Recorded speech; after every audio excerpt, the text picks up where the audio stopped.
Hello అండి, ఇది ప్రతిష్ట డే 3 అండి. ఈరోజు మా కజిన్స్ అందరం కూడా ఎల్లో కలర్ శారీస్ కట్టుకుందామని అనుకున్నాము, అందుకే కట్టుకున్నాను నేను కూడా.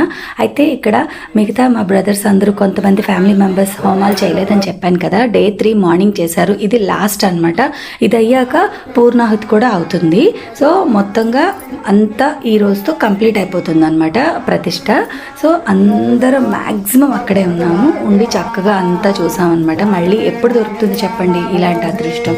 అయితే ఇలా చేసేటప్పుడు ఖచ్చితంగా పూర్ణాహుతి వేశాక అమ్మవారు కనిపిస్తారు. అంటే అది మేం చేసామనే కాదు, ఎవరైనా భక్తితో చేస్తే చూసారు కదా, మీకు కనిపిస్తుంది కదా ఎంత మంచిగా అమ్మవారు కనిపిస్తారో.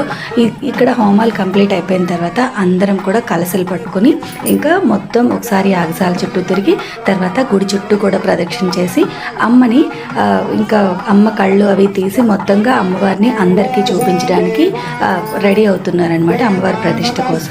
అది నెక్స్ట్ పార్ట్లో వస్తుంది.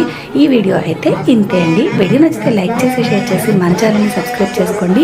నెక్స్ట్ పార్ట్లో అమ్మవారి విగ్రహం రివీల్ చేసి అలాగే అమ్మవారికి చేసే స్పెషల్ పూజ కూడా చూపిస్తాను. అంతే వీడియో. బాయ్.